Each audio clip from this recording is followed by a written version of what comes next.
Hey folks, welcome to the first ever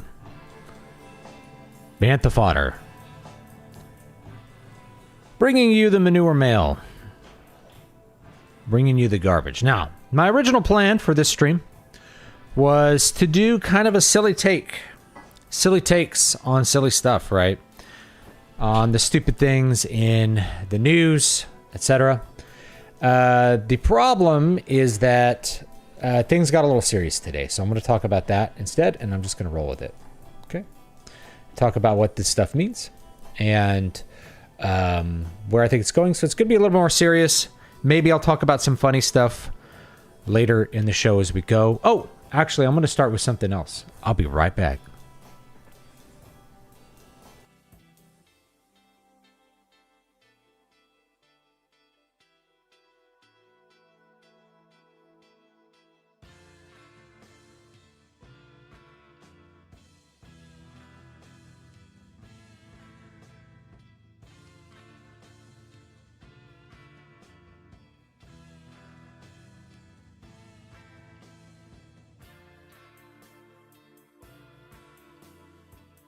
Okay, here's what we've got. We've got a special treat for you today. Look at this beautiful kitten. This is the world's best and brightest little white. He's so white, he's making the camera trip out a little bit. The gain on the camera is being weird. Look at this perfect little cat. He's purring. Let's see if we can hear his purr. His name is Merlin. Isn't he a wonderful little cat? Yeah. So look into the blue eyes of the sweet cat. He's a good boy. You want to go off? You are sleeping. You want to sleep in my lap, or do you want to go off and play?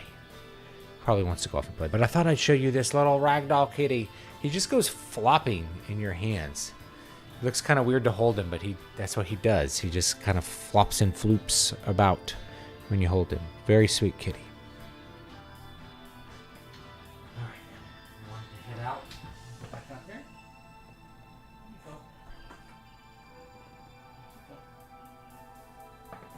He's like, I don't want to go.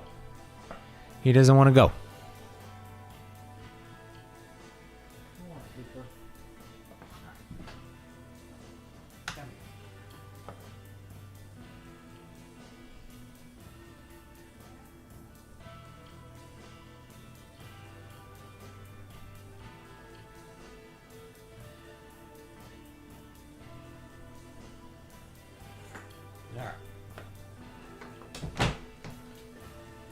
Okay, I'm back.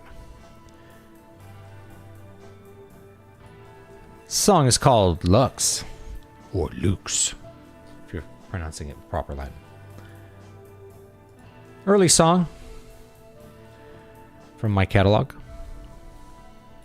All right, so here's what we want to talk about today. I had some topics in mind. The big one is going to be Charlie Kirk. And here's the thing about Charlie Kirk.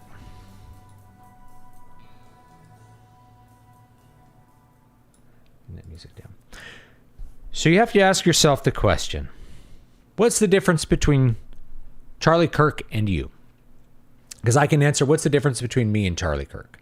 And so the big difference, and I said this to my wife, the big difference between me and Charlie Kirk is, besides 11 years, me being 11 years older, is the size of the audience. Charlie Kirk was murdered. Charlie Kirk was assassinated not because he was worse than me or worse than you, but because he had people's attention, because he had an audience. In fact, he's probably more moderate than me or a lot of other people. I've probably dunked on him on Twitter at some point for something that I thought he said, which was dumb. I don't know. I don't have any memories of it. I have nothing against him, and I don't really have any, there's no bad thoughts. And even if I had a whole troop of dislike of him, I don't know if you imagined you replaced him with someone else that I don't like, it would never cross my mind that I think he should be dead, and that his parent, and that his children should grow up without their father. They should grow up without parents. But the reality is that the people who did this would happily kill you. And the only reason that they didn't is because you don't have an audience. Or for me, because my audience is too small, right? My potential audience is like 50,000. His was like 5 million, right? So 2 orders of magnitude higher, that's when people have to be killed for having bad ideas, okay? That's a really sobering thought. And I said that to my wife, and she, of course, one of the things she said was her first reaction was, I think, my initial reaction, she followed this up with like, I'm not saying you should do this, but like that's the gut reaction is, well, we should get rid of all social media, get rid of YouTube, delete all the channels and all that kind of stuff. Because the fact is, I've gotten death threats before. A lot of people don't realize this, and I'm not saying these should be super serious, but I've gotten death threats for things that I've said online. And, people have tried to hurt me because of things that I've said online. So the difference between me and you is probably just a matter of audience for most of the people watching. And the difference between you and Charlie Kirk is just a matter of an audience, right? So the people, just pay attention. There's people maybe in your life who are going to celebrate that somebody they've been told to hate has been murdered. The same way they would have celebrated if Donald Trump had actually been assassinated last year, as they would have been celebrating because they have been, they've been convinced, they've been told, they've taken to heart as part of their core beliefs this egregoric eidolon entity of Trump being evil. And Charlie Kirk is one of those too. They don't know him as a person. They know him as an idea, and they hate him for what he says and what he thinks. So they really are going to think the same thing about you. People think I was being very hyperbolous a couple years back when I said it was really hard for me to realize that a lot of the people that were my friends hate me and want me dead. But that's true. A lot of people that I have been friends with, that I went to college with, people maybe that were, went to weddings, went to my wedding, maybe even, they hate me and they want me dead. Okay. They would be very happy to know that I had been murdered for the things that I say. And I don't even say things that are too controversial. I'm pretty under the radar as far as YouTube stuff goes by necessity, because I know how these things work. And people say you're a little spicier on Twitter, and that's true. It's because I have a little bit more free speech over there. But they hate me and they want me dead. People think I'm being, you're so hyperbolous when you say they hate you. Of course they hate you. They will show you what they think about you by directing that hate towards someone that's exactly like you in every way, except that person has an audience. So is that person having an audience make them worse than you? No. Charlie Kirk was not assassinated because he's worse than you. He was assassinated because people listened to what he had to say. That's the only difference. And they would be just as ecstatic if you had traded places and you had that audience. Those people that knew you would have been happy to have you be dead as well. And that's a hard thing to accept. The like Scott Adams called it like weapons grade brainwashing, right? It's weapons grade. The weapons grade brainwashing that's been going on has convinced people that the political opposition really are enemies, like in the full extent of what Carl Schmitt meant by this, like 100 years ago. If you read something like The Concept of the Political, that there's this distinction between friend and enemy, and that's what politics really come down to. Is you're the enemy, and therefore, just like in war, right? Politics are war from his perspective. They're like almost a precursor to war. It's very similar. So just like in war, the enemy combatant has to die for your own survival. So feeding into that is some of the layers of propaganda. It's really hard to kill a person that has like a wife and children and is just like you. So they have to be demonized. They have to be evil. They have to be a caricature. They have to, they have to have all of these things that make them not a human, that make them dehumanized. It's a really important thing to think about. So yes, I'm dead serious when I say a lot of the people that I knew, a lot of people that were teachers of mine, maybe people that I went to university with, hate me and want me dead. They hate me and they want me dead. And I know because of what they say about people that are just like me, except that person has an audience. And if you were to press them, if you press them on it, it's like, what's the difference between them? You're not like him. I'm exactly like him. I'm worse than him. I have way more extreme opinions than he does. So you think it'd be good if I was killed? And they have ways of phrasing it. So it's like, he got what he deserved, or he could have stopped thinking those things. And it really just comes down to, if you think these things, if you say these things, you deserve to die. You deserve to be murdered. It really does come down to that. Now, if we want to go a level deeper than just sort of brainwashing, what I think opens up a lot of people to brainwashing is the spiritual dimension, right? The lack of belief, the lack of protective beliefs. Because the truth is, an open mind is a really dangerous thing, right? An open mind, we have to think of having an open mind as being good. But it's only good in contexts where it allows you to understand what the truth is, right? You can have a mind that's open to hearing things that are true. But if your mind is open and that causes you to believe things which are false or believe things that are harmful, then it's actually, there's no virtue to an open mind. The real virtue is being able to discern between lies and falsehoods. And the fact is, most people not only are impaired in their faculties to do this, but never approach what they're doing in life with that mindset in mind.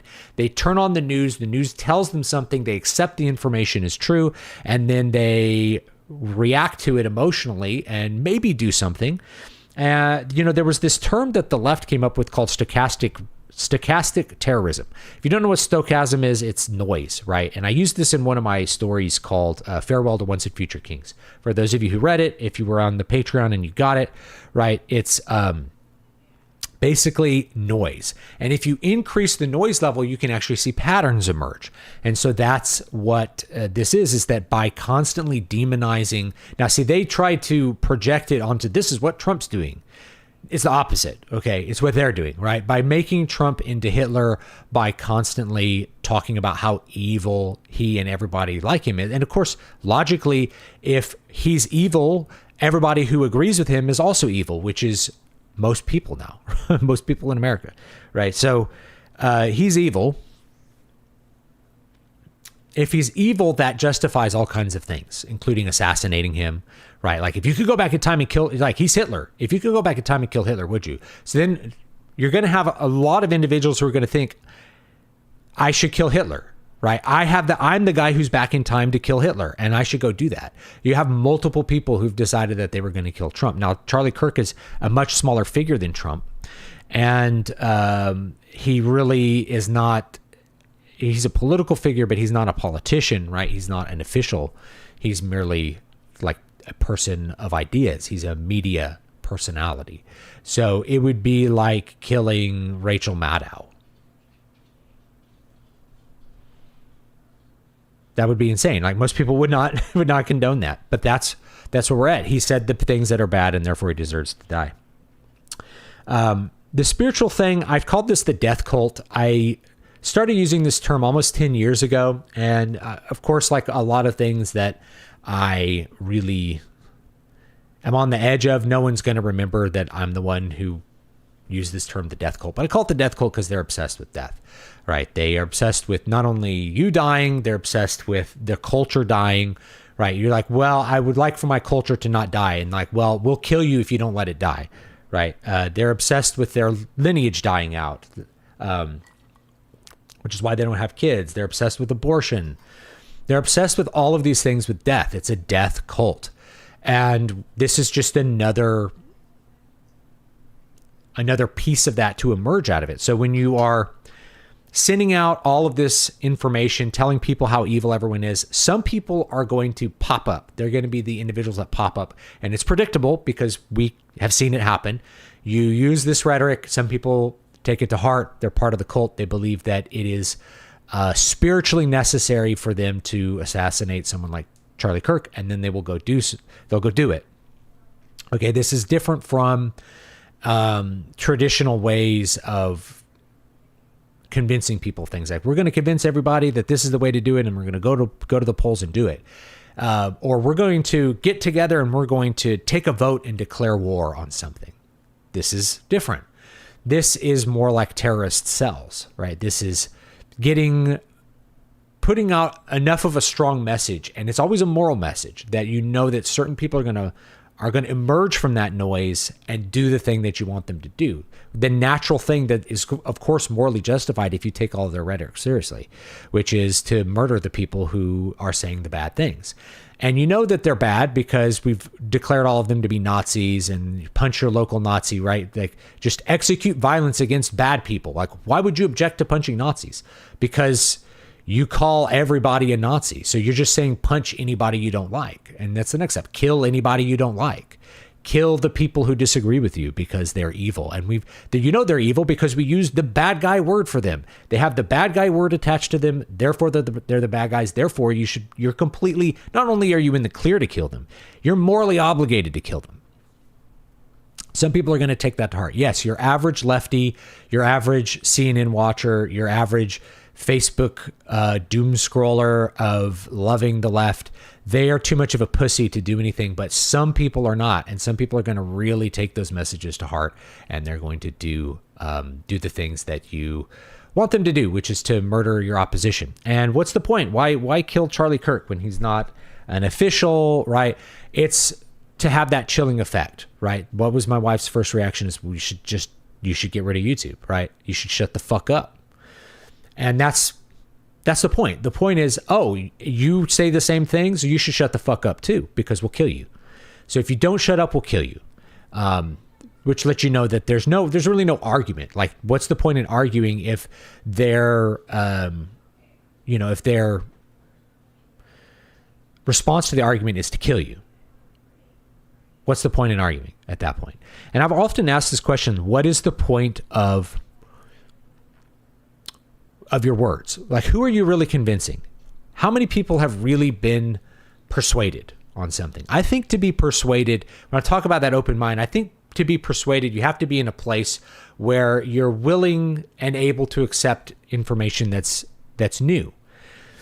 Most people, I don't think, are that way. I think most people don't come in with the mindset of I'm willing and I'm looking for new information, and I want to have new information.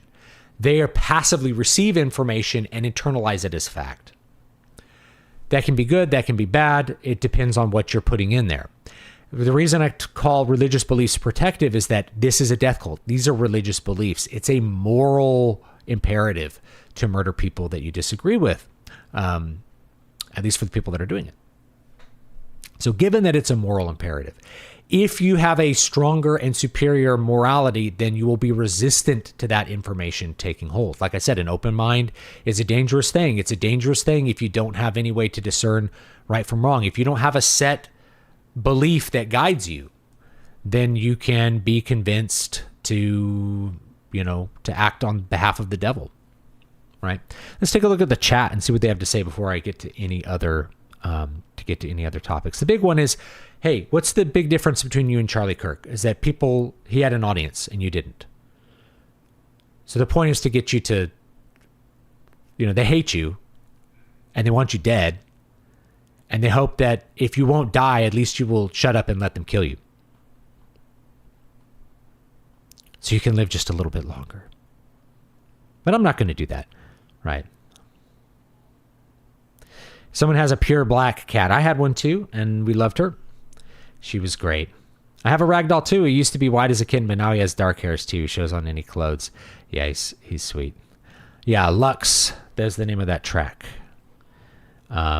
The people reveling in his murder are sick. Go to any liberal media comment section. Go to Blue Sky. Go to Facebook.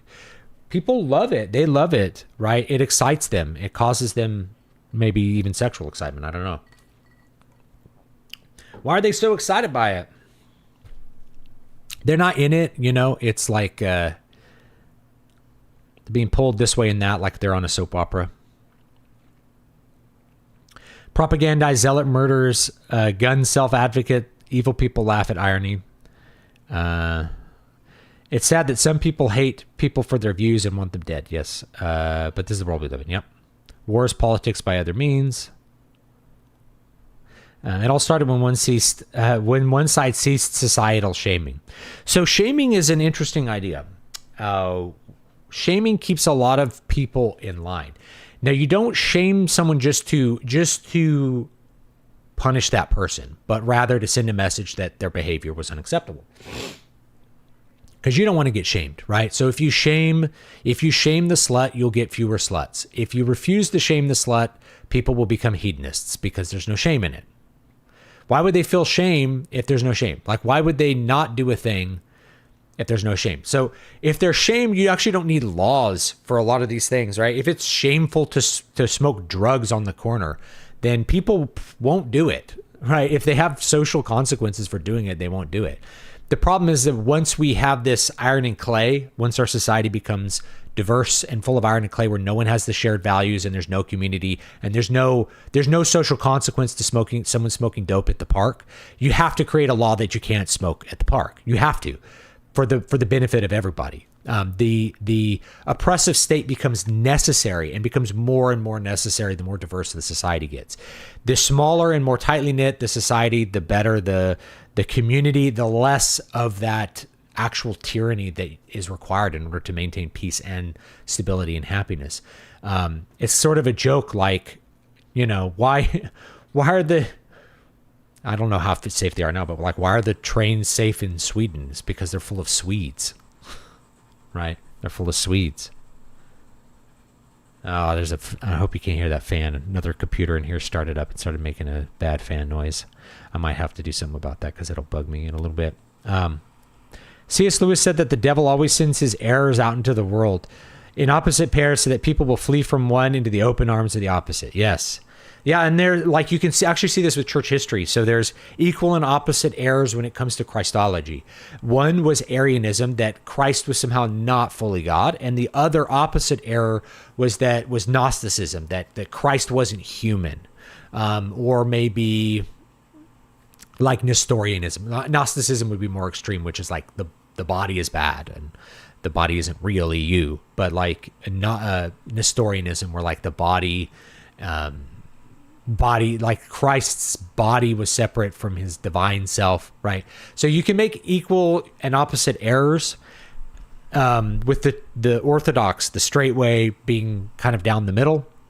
And we see that a lot. We just see that a lot, And it's the same thing with like libertarianism versus communism. It's like, if you go full anarchy, then you find that the only conditions where that's possible are going to be places where there's basically rule by social order. Like little tiny tribes can be anarchistic, but it doesn't work as soon as you have a multitude of people with different wants and needs. You have to have some way to mitigate some way to mediate the competing claims on things. Certain people have come to view Nazis as the epitome of all evil and think that the way to be good is to go as far as opposite direction every way possible, fleeing to the opposite errors. Yeah, they lionize Stalin. They lionize communism because the USSR fought Nazi Germany, not realizing that these are both really bad things, and you shouldn't do either one. Now, here's another thing, too, is if you are... I think the rhetoric has had an effect that most of the propagandists did not anticipate. If you call everyone Nazis, what is the result of calling people Nazis constantly and constantly referencing Hitler for everything? Is now you have a major contingent of the younger generations who think the Holocaust wasn't real or think the Nazis weren't the bad guys, right? It's like, well, you're calling all the good people Nazis. Maybe the Nazis actually weren't that bad, right? All you've done is made it so that people have started to second guess the post-war narrative about the evils of the Third Reich, which wasn't the point. The point was, well, this is settled and no one would ever disagree. But by being so overzealous with calling people Nazi, you end up just throwing the entire narrative into doubt. That's what's happened, right? Now people are more critical of Israel. Like, you kind of open Pandora's box about that stuff. Thank you very much, Mr. Roboto. In Red Dead 2, the honor system gives you honor for helping people, helping the poor, fighting bandits, etc. I haven't played Red Dead Redemption 2, actually. If you stand for nothing, you'll fall for anything. Yeah, this is the thing I said years ago. If you believe in nothing, you'll believe anything. And this still holds true, is that the people I've known who are atheists tend to hold some of the strangest Like, they tend to be the most gullible people and the most easily brainwashed. Doesn't mean they always are, but overall, they tend to be far more gullible about, they just don't have a critical eye towards the information that they're getting, right? They maybe like the way the news makes them feel. They believe it for that reason. They're not nearly as rational as they like to think they are. Actually, that leads me to a topic. Okay, let's transition away to a different topic before we go to other things. Actually, let me finish the chat, and then I'll talk about this topic, which is why people hate atheists. There's one guy in Red R2 who does nothing but say racist things, and if the player shoots him, the honor system doesn't punish you as it would for other NPCs. That's silly. If one doubts shame, look at the recent years where society acted like a clown show with masks and lockdowns via the power of shaming. Now, that's true, but that shame only worked on certain people. And the shame only worked with things that they were told to feel shame about. So while they feel shame about, wearing masks and things like that, because the media told them to do that, they don't feel shame about smoking dope because they don't view their neighbors as people. They want their neighbors to wear masks. They want to try to shame their neighbors into wearing masks because Rachel Maddow said to do it or something, or they saw it on NBC. And they want to smoke dope in the park, and they don't care what their neighbors think about it. You know what I mean? But the other side of that is that it wasn't shame that made people go and get vaccinated. They were just afraid of losing their job. It was just force. Most people, if you talk to them that got it, would be like, I would never have gotten it unless I hadn't been forced to do it. Like, I would have lost my livelihood, and it's like, you had an option not to do it. You could have just quit your job and lost your house and lost your car and lost your wife and your children and lost everything in your life by not getting they're going to get the shot, right? They're like slaves. You're a slave to your income, the way that our society's set up, So there's a point to that, right? Like, shame can work. But the more diverse the society gets, the less shame works, because my community can't shame an outsider. He feels no shame. He doesn't care about our beliefs. Just like how the immigrants don't care about your non-aggression principle. They don't care. They'll use the state to force you to do whatever they want. They don't care about the non-aggression principle. Today in Congress, Lauren Boebert requested a moment of prayer for Charlie Kirk. Multiple Democrats, including Jasmine Crockett, yelled, "No!" Mike Johnson had to bring the gavel. I believe that, right? And this is what happened, is like someone called for prayer, and then Gavin Newsom's Twitter profile was quote tweeting them about how prayer does nothing, and he's supposed to be Catholic, but because he's married to a Jew, his children are Jewish. That's the way that works, by the way, is that in order to be Jewish, your mother must be Jewish, right?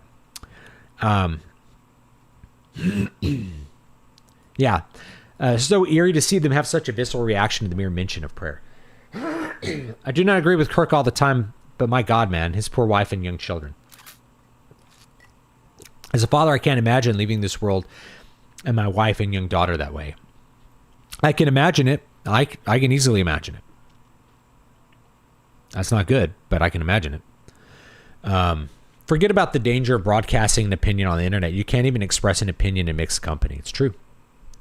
Yeah, atheists have pretty bad epistemology. Jonathan Paju made some good videos about the consequences of the Nazis essentially replacing Satan as the ultimate symbol of evil, as well as the problem of people going into the opposite extreme. Yeah. Well, when you're an atheist, you can't believe Satan is real, but you still need some great Satan, and it's Hitler, right, or the Nazis, but it's really Trump. Trump is the great Satan right now. Are you a Christian? Yes. I think the Cold War helped to keep a cultural balance where people recognize both Nazism and communism as bad, but then the Cold War ended and the evils of communism ceased to be publicized. Imagine mocking thoughts and prayers. Yeah. Anyway. So, why do people hate atheists? I'm going to tell you a story. So I'm going to try to lighten the mood and be a little bit sillier for a minute. So I saw this great video. I'm not going to link the video because I would hate for a bunch of strangers to bombard the video and, I don't know, troll the guy, right? Because it's a small channel. The guy's just trying to communicate his thoughts. He's trying to do his thing. And it's mostly like, it's not really a negative video. He made this video, Why People Hate Atheists. And it's basically a like Stuart Smalley video. I'm good enough, I'm smart enough, and doggone it, people don't like me because they are threatened by the idea that there's not a God. No. It was a bunch of rationalizing for like, why don't people like atheists? I'll tell you the reason people don't like atheists. People don't like atheists because of their insufferable personalities. Now, here's the caveat. Most atheists don't have insufferable personalities and are fine. Most of the atheists I know, there's probably some atheists watching this. I have some friends from the channel that are atheists, and they're fine. So why do people believe that atheists have insufferable personalities? And that's because if you get into a discussion with someone and you know they're an atheist, right? It's kind of like the bad toupee, like the fallacy of the bad toupee. You know they're an atheist because they tell you and they won't shut the hell up. And they're really, really obnoxious to be around because all they want to talk about is Christ cucks and your God is bad, and they're terrible atheist arguments. The average person is not an apologist, Christian apologist. They don't want to engage in apologetics all of the time. But atheists, actually atheists are that way too. But some of those atheists are like their purpose, their inner identity revolves around being an atheist. And so they are constantly engaging in atheist apologetics all the time, everywhere. And they have to rationalize why people don't like them other than you're just insufferable and you won't shut the hell up, right? They have to rationalize that. Oh, they're threatened by my arguments. No, you're just, you went to the block party and called everyone a Christ cuck and started getting points out of a bad Christopher Hitchens book that everybody's heard before and nobody wants to talk to you about that. Right? Most atheists are fine, but you don't know them because they're not sitting there talking all the time about why every religion, and by every religion, they always mean Christianity, why Christianity is bad. So yes, the reason people hate atheists is because of insufferable personalities. This is if you don't know what the fallacy of the toupee is, it's like every toupee I see is bad. You're not seeing the good toupees. The good toupees, you don't see them at all. So people that just don't have a belief in God and just live, you find that out through knowing them as friends, but you don't, like, it's never an issue because they're not a dick about it, especially if you're not a dick about like what you believe as well. But in this video, and it gave me a feeling of nostalgia because it was very reminiscent of videos that I would see on YouTube circa 2013, 2015 maybe, where people were making all of these little video essays about atheism and why Christianity is bad. And these were videos made by atheists for atheists. So they weren't really intending to answer the question of why people hate atheists, because that answer would make you uncomfortable. It's like, why do people hate atheists? Because you're annoying and insufferable. It's you. No, people don't like atheists because they're bad. My lady. Yeah. It's because when you're having a conversation with an atheist, especially online, you know that they're an atheist because they won't shut up about it. And they won't, everything becomes about how religion's bad. And by religion, they always mean Christianity. That's the only religion they ever attack. They think Judaism's great because if they were to say Judaism's bad, they might incur the wrath of Sithis. They might be thought of as racist, anti-Semitic, Yeah. Pretension begets atheism. Some people just don't believe things. And so that's not who I'm talking about. But it's one of the atheists that I meet. Every atheist I meet is a gigantic asshole who has the same bad arguments over and over again and won't listen to anything you have to say. And is not interested in arguments. He's just spouting his talking points. So yeah, this video it just reminded me of like the old atheist content on old YouTube. It just gave me this funny nostalgic feeling. It's like, there's a whole bunch of things. Like people are threatened by it. It's like, no, you just have a bad personality. It's you. It's like, religion's used to control the masses. It's like, no, people sincerely believed. The reason atheism was like a capital offense in pagan Rome is because you were threatening the Pax Deorum. You had to participate in the state rituals to keep the gods on your side. They believed it. But even then, if they didn't believe it, it's like, doesn't matter whether you believe it or not. What matters is that you do the rites, because there might be a Jupiter. So we have to keep Jupiter on our side. People fervently believe it. They just can't believe that Christians would actually. Why do people care about atheism? Because, well, first of all, Christians believe that you should go to heaven. They want you there. They want to save your soul. They want you to be good. They want you to not suffer perdition because of your arrogance or your lack of belief, right? Or your the evil deeds that you do. That's why. If someone tells you your soul is in danger, that's not an act of hatred. That's an act of love. They're trying to save you. But they can't believe that someone would fervently believe this. Another reason people care about atheism is atheists vote. And if we look at the patterns, we see that atheists overwhelmingly vote badly. Atheists are the people who killed Charlie Kirk. Now, sort of, right? They might identify as atheists. If I go to a deeper spiritual level, I think it's a religious sentiment. Even if they are in rebellion against God, they don't really lack a religion. They've just replaced it with this secular death cult. Right. Had all those sorts of stuff. Couldn't really believe that people, it's all projection. They're like, Christians project this. I'm like, you're just projecting that people can't sincerely hold their beliefs. People can sincerely hold beliefs, including beliefs in God, and want you to convert because they believe that would be good for you. People can also, in the ancient past, hold those beliefs that you need to participate for the Pax Deorum. That's why atheism was considered a really bad thing in the past. People don't like atheists basically just because every time they have an interaction with someone that wants you to know that they're an atheist, it's a bad interaction, right?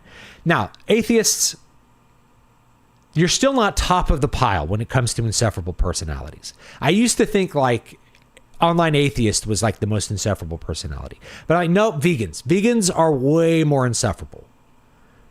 Because it's all of the arrogance of atheism without any of the good arguments. Their arguments are all moral, right? It's like you shouldn't eat animals because they feel things. It's like, but you are happy when Charlie Kirk gets murdered but he felt things, right? Cyclists. Once we have dash cams and once people have phones, we're like, oh yeah, cyclists are the worst people on planet Earth. They will purposefully crash into your car and be mad at you when they could press the brakes. They will, they're just the most insufferable people. Most insufferable people online by far. They think everything should get out of their way. No one should drive cars. Everyone should drive a bicycle. As someone who was deep in the 2010s atheist movement, you're right. The biggest downfall was the movement falling into the progressive traps. Them champions, the crazy left policies pushed me out. Yes, and that's what it is that there's people talk about the God-sized hole, but I'm pretty convinced that that's real. And the reason is because when you take out those protective beliefs, whatever they might be, you fill that gap in with some other model that's going to give you the right.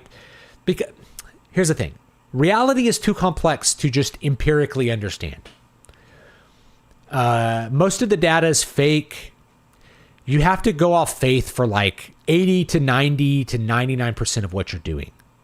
So you can't really be like an objective rationalist. The reality is just too complex. You need a formative set of beliefs that are going to tell you what to do and when and how to do it and what's right and what's wrong. Morality are going to be paths to action. What is the correct thing to do here? So atheists just replace all of the, ancient religious scaffolding of information for how you should act and what you should do and how you should interpret things. They just replace that with something else. And the closest thing usually is communism for whatever reason, because communism, it has a bunch of religion. Communism is very religious. Communism has a belief in human nature where like man is perfectible and man is malleable, and the nature of man can be changed into a man who can do communism, right? If you look at the writings of Karl Marx, it's very religious. It's actually very religious. It tells the myth of a man ascending out of his fallen state into a triumphant state that is communism, where through the proletariat overthrows the capitalist system and seizes the means of production, and then socialism emerges, and then from socialism man is reformed back into the golden man of Aristotle. He becomes the golden man again, and then the state withers away like an unneeded appendage, like an appendix, right? It just withers away, and then you're left with total harmony, because communist man has been formed into a perfect being through communism. Through socialism, you can arrive at like that utopia of communism. Those are religious beliefs.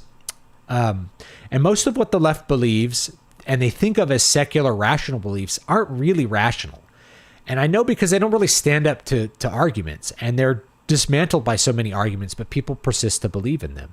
They are mostly moral. And so in order to defeat a moral, I've had Brian Niemeyer on the show many times.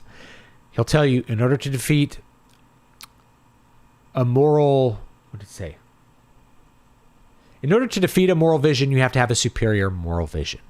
And so the moral vision of the atheist just tends to replace God with a different moral vision. And that moral vision is going to be communism, more often than not. It's what makes sense to them. And communism works for a lot of those things because it has morality. It tells you what you need to do, tells you how you need to vote, tells you how you need to act. It gives you excuses for why the world is the way it is. The world is bad because of capitalism and the evil capitalists who do these things. It's the system that's bad, and so we got to fix the system. Whereas religion, like Christianity, has a lot of beliefs that explain the way the world is. We have a fallen nature, we have a clouded nous, right? The world is bad because we're bad and because our nature has been flawed and we've fallen away from God. God gives us a path to reclaim the likeness of God and rejoin with him and be made perfect like we were intended to be all along. But this earth is fallen, and you're going to expect these things from people. And it's a very good model. It's a very good model for how people act and how you ought to act in the world. And the more we've enforced Christian morality, the better life has gotten. So good, in fact, that all of the good things that the atheist takes for granted, like his ability to not be murdered for what he's saying, which is debatable now, right? That is fundamentally arises out of the Christian tradition. That you can be able to say things and not die, And it took a long time to get there, too. It wasn't like that happened overnight. It wasn't like that was like an overnight thing. But the idea that, women have moral standing and women have rights, women deserve protection. A lot of these things are from the Christian tradition. Whereas if you look at, say, pagan Greece, it's very misogynistic by comparison.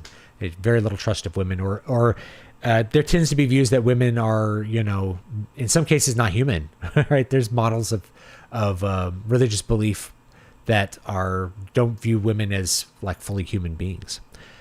So a lot of that is, we talk about those errors of the extremes, just taking Christian morality to an extreme that's never been meant to have. You get to enjoy the protections of a very nice, orderly society by advocating for the overthrow of that nice, orderly society. The atheist doesn't live in ancient Greece where he'd be killed for his atheism. It was one of the accusations against Socrates, if I'm not mistaken. He lives in America where we've created this system of God-given rights. Man is endowed by his creator with certain inalienable rights. Among these are life, liberty, and the pursuit of property, pursuit of happiness.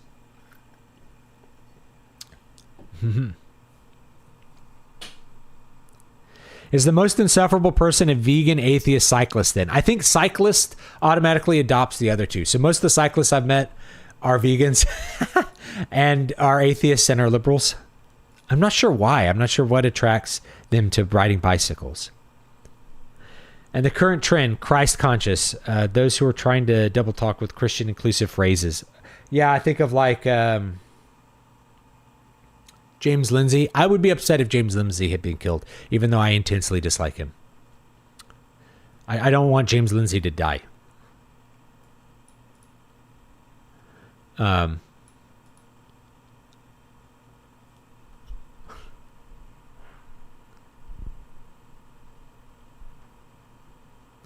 agree that vegans are also super annoying. I've actually raised the beef I hate. Meanwhile, I got them trying to tell me what it's like for an animal when they've never seen a cow. Yeah, and I worked in the poultry industry. Oh, that's another one. Okay, here's another topic. Right? Okay. This guy on Twitter making this thing about how he blasted his rooster with a 12-gauge shotgun. Let me see if I can find it. Oh, I don't know if I can find it now. Basically... Pone Gorilla. I'll find it in a minute. He's like, this chicken attacked my son, so I blasted it with a 12-gauge shotgun. I'm like, well, I mean, you're allowed to do that with roosters. Roosters can be pretty ornery, but I don't know if you guys knew this, but you can just grab a rooster with your hands. It's if you know how to do it, it's not that hard. You can grab it with your hands and pull it under your arm. So you pull its legs under your arm like this. That rooster's not going anywhere. He's not going to peck you to death. You could throw him in the coop or chop his head off or whatever you need to do with him. But it was so funny the way the guy worded it. It's like, this guy was pecking my son, so I shot him with a shotgun. I'm like, was he still pecking your son when you shot the chicken with a shotgun? That's like saying, oh, the fire ants are attacking my son. Hold still. I got some number 8 bird shot. I'm going to kill those fire ants. Total fire ant death. I mean, how insane is that? But the way I don't think he did that. I think he took the rooster away and shot it with a shotgun. Like, you could cut its head off or something, right? Or, I mean, roosters can be mean. If you've never had roosters can be pretty bad. Okay. All right. Let me find some other. I got to get my other. Give me a second. I'm going to get my other.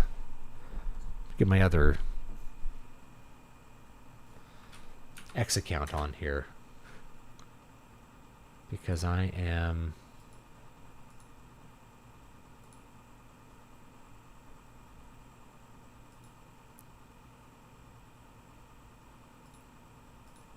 let me get it open here.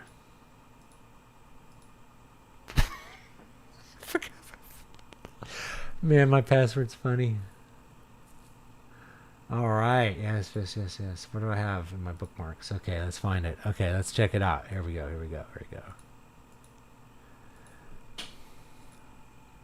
All right. Okay.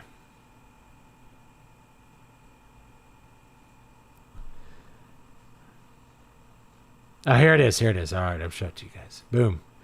Get home. Let chickens out. Rooster attacks my nephew. Not his son, his nephew. Rooster says hello to my 12-gauge. Can't post the dead bird because Twitter allows literal war crime footage, but not dead animals for some reason. I hope that the rooster was not pecking your nephew when you shot it with the shotgun. That was the other one I was gonna talk about here.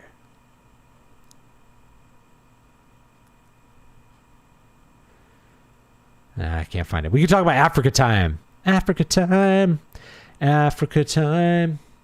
It's always time for Africa time. That's an old one now, though.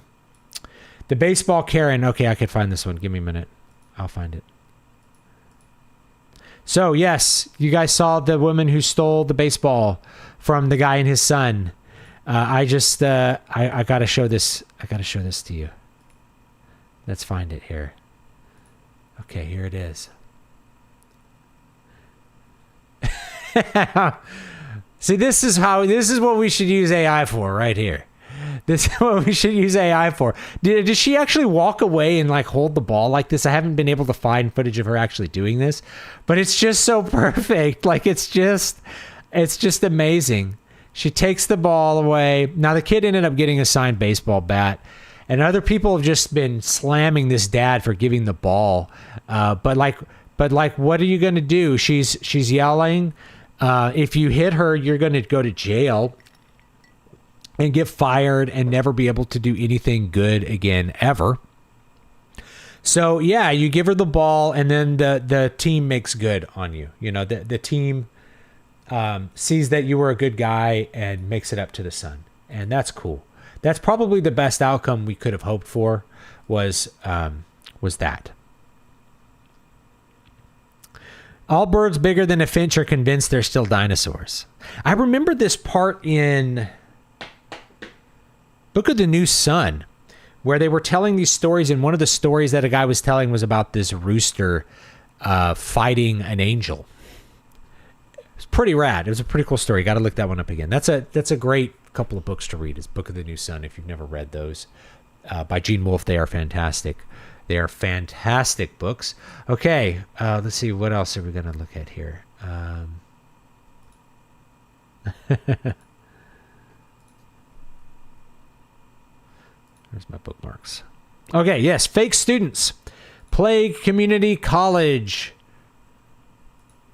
Okay, so there's a bunch of fake students in American community colleges. 1.2 million fake applicants last year, accounting for nearly 30% of new students, blocking real students from classes and costing millions in stolen financial aid, according to college officials. The problem, exacerbated by the shift to online learning during the COVID-19 pandemic, affects at least 90 of the state's 116 campuses. And Martin Martinez, chancellor of Rancho Santiago Community College District, and Jeannie Keene, president of Santiago Canyon College. So I'm going to tell you, I actually used to teach community college. For those of you who don't know, I taught at a university and I taught at a college, community college, 2-year college. So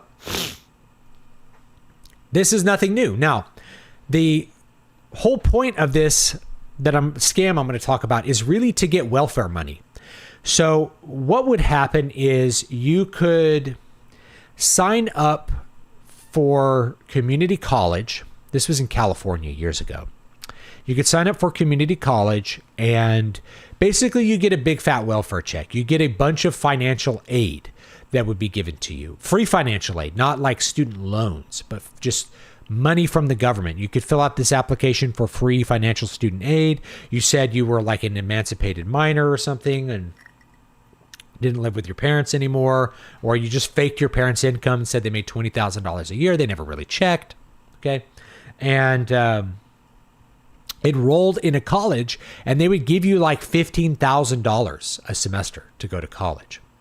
So what would happen at the community college is my classes, and I taught guitar, right? My classes would be absolutely packed the first day with students trying to get into the class. All my classes would be completely booked up. Completely full every single semester. And actually, one of the reasons I stopped working there was they cut my classes and my hours basically without telling me. Even though every single section of all my classes was completely full, and I always had to add more. So it was basically like, these are going to be classes of like 150 guitar students. It's going to be bad, right? Anyway. So what they would do is they would show up, they'd sign up for classes, they'd get their financial aid check, go deposit it, and then they would never show up again. And the way community college works is that there's no academic probation. You don't get kicked out of community college because you fail your classes. So yes, they would fail all their classes, but it didn't matter because they didn't care about that. They just cared about getting, whatever the financial aid was, 5 or 10 or 15 grand or whatever they were getting from the government to go to college.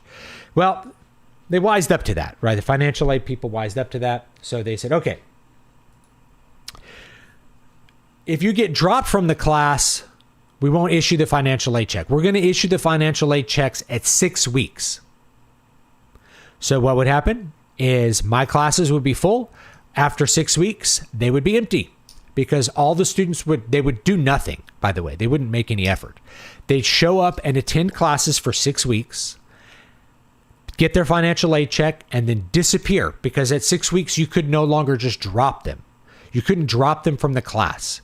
You had to keep them in there, and you could give them an F, right? So, and that's when they give them the financial aid checks. So yes, fake students has been a problem for a long time. I would estimate at certain times 50% of my students were fake. And so realizing this, this was the same thing. I mean, I had this, it's a separate issue at the university, but like, I would add whoever showed up first day, and I would tell them like, hey, if you, and my students would be like, I can't get into classes. I'm like, just show up the first day to the class you want to get into and tell the professor what's up. I know this class is full, but lots of people are going to drop. Can you please add me? I promise I'm not going to drop, and they'll probably add you. So I would add everyone. So first week, my guitar classes, their max enrollment was 30. I would enroll 60 kids sometimes. 6 weeks would hit, it would drop back down to 25, 30 people. Okay. It'd be totally manageable at that point. But it would be pretty crazy for the first 6 weeks or so because of all the students that were trying to add to get their financial aid checks. And once they got their financial aid checks, they would usually just sort of disappear off into the horizon, and I would never see them again. And they wouldn't suffer any consequences. They would just enroll the next semester, hang out for 6 weeks, get their financial aid check, disappear again. So that's what's going on here. Is you basically have people who are signing up for online classes and not going to collect a financial aid check. It's just a big scam. How can you get around that? Well, you can not give people financial aid. That's an option. Everybody loves financial aid because of the egalitarian aspects of it. These people are too poor to go to college, so we'll give them aid to go to college. And now, meanwhile, the community college was like $50 a credit. So, a couple $100 to go to a community college, and you could make your own schedule so you could work through community college. Most of the people did anyway. So financial aid was always kind of not needed at that level, but that was the easiest way to scam it, was to go in there and you got financial aid for your tuition, but also your living expenses, which they would use California average. So if you were in like the Central Valley, you would get a pretty big financial aid check, and it was a really cheap place to live in California. So yeah, a lot of fraud I saw as a community college professor. Okay. To be fair, if someone starts going crazy at me in public over a ball, they flag themselves as mentally unstable. And if I have my kid with me, priority is ending the conflict ASAP. Yeah, I think that's what the guy did with the baseball. I think his whole thing was to, de-escalate the situation, get into a better position, stop his son from being hurt, and deal with the fallout after the fact.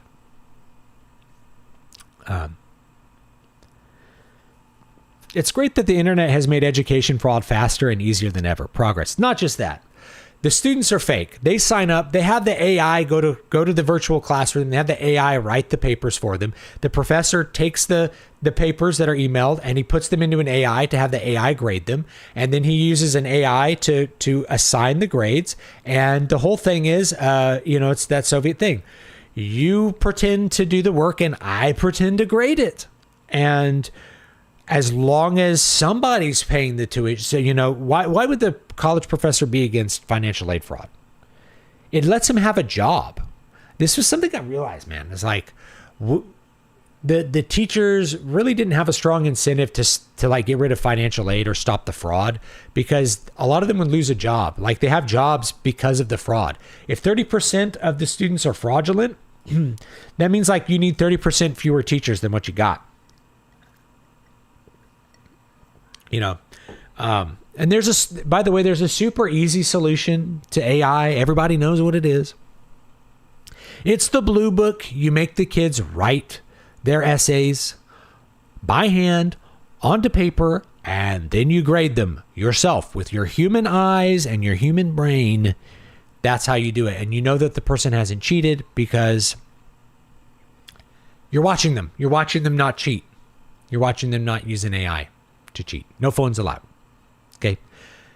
And then you can do oral questions too. You have to orally defend your thesis. Good luck. Okay. There's lots of ways to get around the problems with AI, but professors are lazy too. They're like, well, I'll just use the AI to grade it because it's too much to read all these essays. Okay. My whole thing with teachers is like, they're like, I have to spend all this time grading homework. I'm like, you could just not assign homework. Like, what? But then I can't punish Billy for not doing his homework. If I don't give homework, how will I fail Billy when he gets an A on every test without doing his homework? I have to. I have to assign homework or I can't fail Billy, who I fucking hate. You know, you'd be surprised the amount of teachers that have like basically, you know, their argument for homework is really, it comes down to there's two arguments for homework. Number one is the school day is not long enough. Number two is children deserve to suffer. And that's the one is like, I don't, you know, Billy is a lazy layabout and he shouldn't pass my class. Why? Why shouldn't he pass your class for being lazy? Well, because he's lazy and I don't like him. So he has an F in homework and therefore I'm going to make it so you have to have a C in homework to pass my class. It's like, what about the tests? Well, he gets an A on those, but he's probably cheating. Could be he's not an idiot and he can pass the tests and he knows the subject matter and you should just give him an A. And I'm like, no! I know Adrian is in the chat. He was one of my students in California. And I remember when the administration, we had this thing that they were trying to do and I was all for it, but you know, I don't know. I'm not your typical teacher. Anyway, it was like, we're going to have mastery-based grading. And all the teachers were like ready to chop off the principal's head for saying that you could only assign 10% of a grade to homework. Because the point was you're going to assess them based on their mastery. And so the student has to master all of the standards to a certain level in order to pass the class. And that's what it's supposed to be. If you have a B in math, it should mean you have basic mastery of all the concepts in that class, right? That's what it means to me. And they're like, but how can we, if we can't assign homework, then that's what they can do. Like, if we can't assign homework, then Jose is going to pass, and that's not fair because he doesn't do homework. It's like, why doesn't Jose do homework? It could be that he's bored. It could be that he has no parents at home to make him do homework. You're just punishing him for not having active parents. You know, it's like, there's so many bad arguments for homework, and I saw all of them. But that, you know, a big one was like, I can't punish children. I can't force children to suffer. You know, I can't make the children suffer enough if I don't have them have homework. You know, it will never not be weird to hear your teacher, no matter how many years it's been since you took their class, cussing. Sorry.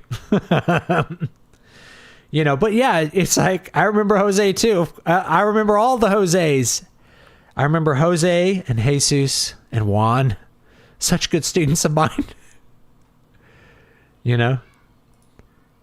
Is USA public schooling your children mandatory or else? So it depends where you're at. You don't have to send them to public school. You have to school them in most places. So schooling of some kind is compulsory, whether you're doing a homeschool thing, which in California, I had like basically a charter school that managed the grades and stuff. And then I was for my kids. Or you could do a private school, like a parochial school, a religious school, or just a private school. Or you can send them to the government school. You know, most places schooling is compulsory, meaning you have to do it. And if you don't, you can go to jail. And here's the thing is like, I remember there were parents that got threatened with jail time for refusing to send their kids to school. There was a couple in Tulare, some weirdo, like meth head kind of skinhead hillbilly types.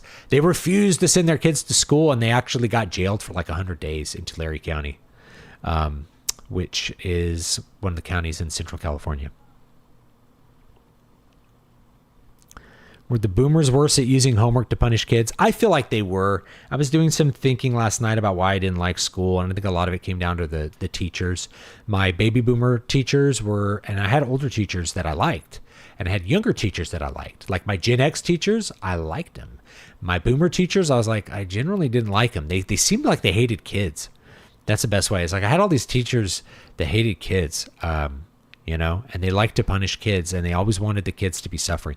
You need to be listen, you're in 5th grade now. We have 2 hours a night of homework. I'm like, okay, well, let me tell you what my day is like. It's like I wake up at 7 and I come to school and school starts at 8 o'clock sharp, right? And then I'm at school until 3 o'clock. And then I have to go to soccer practice until 6. And then I have to go home and do homework until bedtime.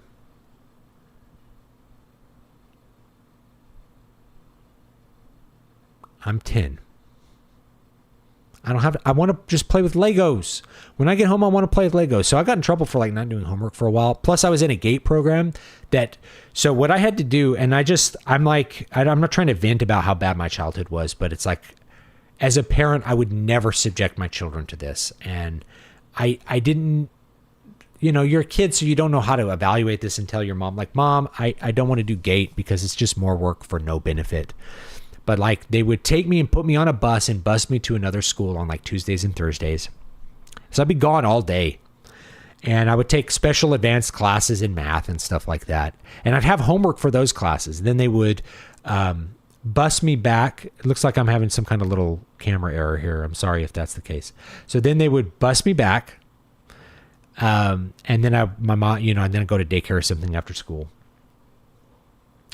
But I would have all the homework for the day that I missed at regular school that I'd also have to do.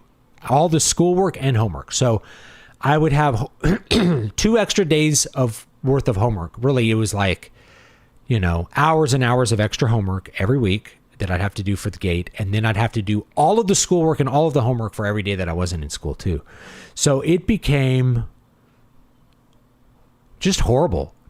I just like felt like I didn't have a childhood when I was 10. And I did.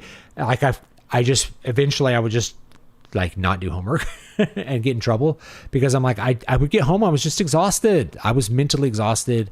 I just, to conjure up the will. And this is the thing is like, I didn't think of the results of it. I was just like, I don't want to have to do 5 pages of history, busy work and write an essay and rewrite it in pen and blah, blah, blah, blah. It's like, it was so brutal to be a 10-year-old, it was awful. I'd say my 5th grade year was probably the worst school year that I ever experienced because I had to do everything. I was in every activity. I was in every extracurricular. I was in sports all year round. I was doing 2 days a week of GATE. And then like the teacher that I had, I'm trying to remember her name and it's not coming to me, but she decided like 5th grade was like the year of you should be punished severely for being a child. So she would give just mounds and mounds of homework. You'd have 30 minutes of homework in every subject every night. And then homework over the weekends, which all the kids hated it. But like, you'd have to do it. You have to do your busy work. Did you do your busy work? You bad little kid. And I still got good grades. But like, I don't think I really like just I stopped doing homework when I was in 6th grade at one point. I was like, I'm not doing this anymore. And I got in huge trouble and did it again in 7th grade. I'm like, I'm not doing this anymore. And I got in major trouble. I had to sit down and have a parent conference and they tell you how bad you are, and yeah. I don't know. I wish I had but it gave me more fortitude as I grew up and became an adult. And I really wish, you have a little fantasy. It's like, if it was me again and I was 10, I would just like let the punishment wash over me like a monk, just like, yes, punish me for not doing homework. I refuse. I don't care about the grades. Just fail me. Don't care. You're all stupid. And I don't care about you. The boomers loved punishing the whole class for a couple of troublemakers. I hated that. Yeah.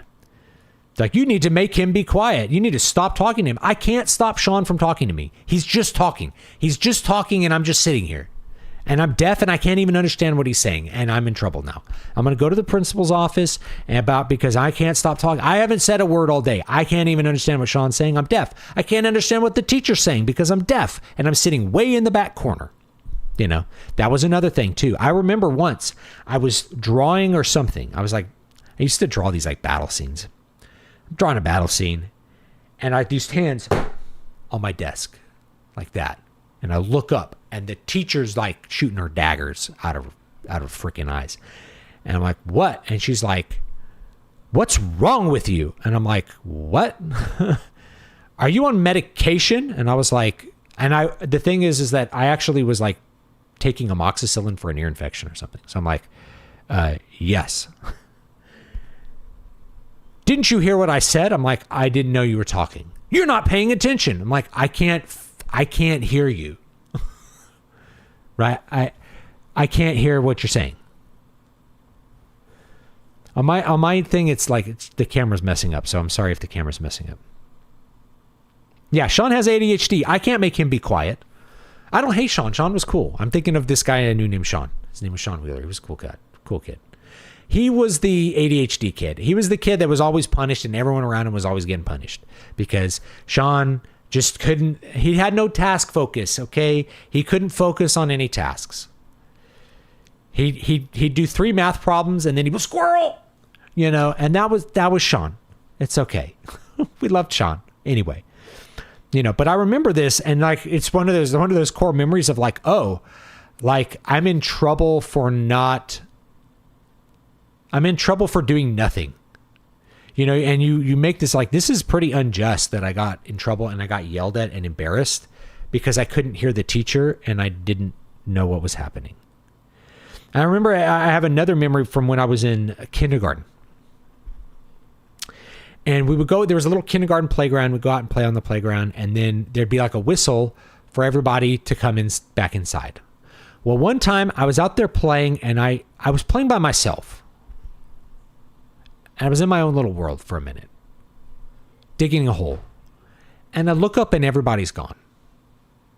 I'm alone. I'm alone in the world. And it's, it's like you look around and there's nobody. There's no cars. There's no people. It's just empty. And that's the way my neighborhood was, by the way. In like the 80s, like there were no adults. It's so weird to describe to people who weren't around in the 80s. Where it's like you get out of school and the school would just let all the children out. And the children would just leave and there'd be no adults. All the adults would be at work. There was no adults anywhere. It was like Children of the Corn, but somehow nothing bad happened anywhere. But anyway.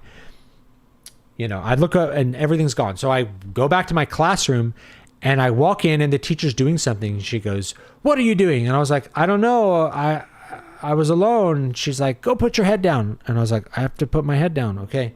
And I felt bad, but the reason was I didn't hear the whistle because I couldn't hear out of my right ear. Right. I had major hearing problems at that point. So I just couldn't hear her. And I remember I was like I was thinking about, I remember what I was thinking about at the time. Would you believe that? Maybe you don't. Maybe you think I'm just lying or something. But I remember I was thinking about crystals. I was thinking about that green crystal in the Superman movies because I had seen those recently when I was 5. And like those were cool. And I was imagining some kind of story with the crystal as I was digging. And I was thinking of this crystal medallion from like the Rats of Nim, Mrs. Frisbee and the Rats of Nim, this other Don Bluth animation from the 80s. So I was thinking of those and imagining things with those and just focused on what I was doing. And I didn't hear the whistle. It was a whistle, not a bell. So I didn't hear the whistle. Didn't hear the kids leave. And I just realized I was by myself. The teacher never thought to come get me. The teacher never thought to see which kids were in class or not in class. And only later do I really think about like, this is actually would be completely unacceptable by today's standards. Is like, you just left the kid on the playground? Well, he didn't come when I blew the whistle. So off he stays by himself to get eaten by wolves or abducted by criminals or whatever. Like this would be a major like possible litigation issue in today's modern society. But I thought I was the bad kid for not coming back in, not hearing the whistle. And I felt bad about myself for a little bit at least.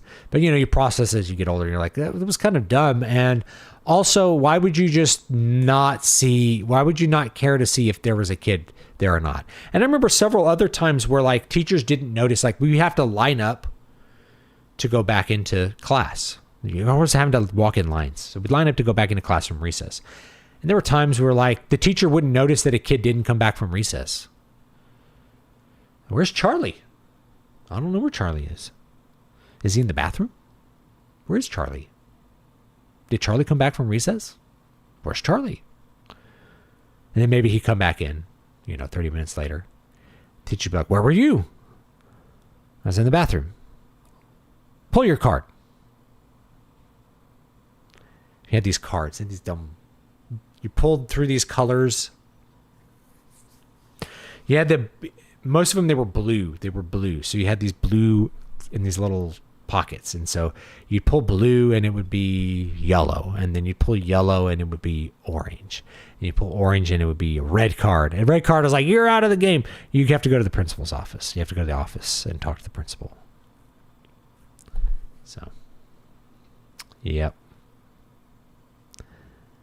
I remember one time I was given so much homework that it took me from 4 p.m. to 2 a.m. to finish.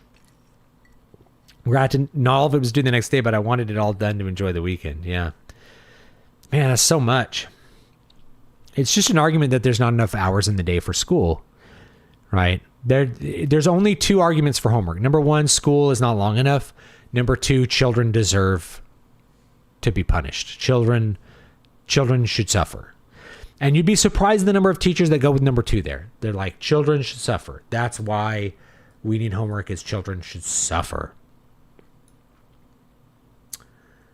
You know, children should suffer. Oh, there were some other ones. Let's talk about some other stuff. But, you know, the standard one is like the school day is not long enough. My elementary school cafeteria had a scoreboard at the end of every table that just decreased from 5 to 0 the more we talked. And if we got under 3, we wouldn't get recess. Well, my neighbor's kid, her school, the kids never get recess. They have to earn a Friday recess. There's no recess at school. Insane to me. No wonder everybody's obese. School stunk. That's why we homeschooled and still do. We are the slackers of our Catholic homeschool co-op because of that. Yeah. Oh my God, this exact recess story happened to me so far anyway. They punished me for being selfish and taking extra recess, as if that would even be fun. I really wanted to be alone. I really wanted to be alone sitting outside. Yeah. Taking extra recess. I'm like, wait. How much extra recess can I take before I got to pull my card? How much extra recess? Have you always had hearing problems? Yeah. So I've had like massive ear infections when I was a little baby. I've had 5 or 6 tympanoplasties in my right ear, reconstructive surgery. It's never worked. I have a bone anchored hearing system, which I'm not using right now because the skin around the implant is just horribly irritated all the time. I haven't talked much about this, and maybe I can talk about it in another stream or something, but occasionally people kind of go through some videos I made on my hearing aids, and they're like, do you still use them? And I don't want to answer them to be like, I don't actually. And the reason I don't is because, first of all, they're $5,000 and I had 2 break. So I'm down to 1. I have 1 left that I got basically as part of my insurance when I first got it done. And I can't afford to get another one. So that hearing aid, I've got to make sure nothing bad happens to it. Or like if I have an injury to my left ear, I just won't be able to hear without a hearing aid. I have some traditional hearing aids now. They work okay. They're not as good as the bone anchored system because they block off your regular hearing. And if you are only going to use one, it creates really weird lag. The bone anchored one creates lag as well. But sort of augmenting what hearing you have with the bone anchored hearing system. It's an implant coming out of my skull. I don't know if you guys can see it there. You can hear the click. There's a piece of titanium sticking out of my skull. But the skin around it gets so irritated, I don't like to wear it. So I don't know. I've been doing a lot of thinking about how I could try to do it. I need to get in with another ENT and see, like, is there a chance, like maybe there's some more advanced reconstructive surgery for my ossicles and my tympanic membrane. And I feel like maybe there's something they can do, like dilate the eustachian tube so that it doesn't fail again. One of the reasons that it failed, though, is my parents were always making me do swimming. And so you get a lot of water in there and it causes more ear infections, and then it destroys the graft. So I partly blame my parents for not being willing to say we're going to keep him out of swimming. Now they made me do swimming every year, and then in junior high and high school I had to do swimming every single semester as part of school. And just now I really hate swimming. I've like grown up to really hate swimming. I'm a good swimmer, and I had a pool and I liked swimming in my own pool, but it's like it's so hard to keep water out of that ear. There's no earplugs that effectively keep water out of the ear. They just don't exist. So it's a hard thing to deal with. Anyway, that's why I'm not wearing them. So I would love to maybe I'll get with an ENT, see if there's like one more reconstructive chance. And if that works, then I'm going to get that implant screwed out because it's just, it's bleeding. Like guys, don't have metal sticking out of your body if you can help it.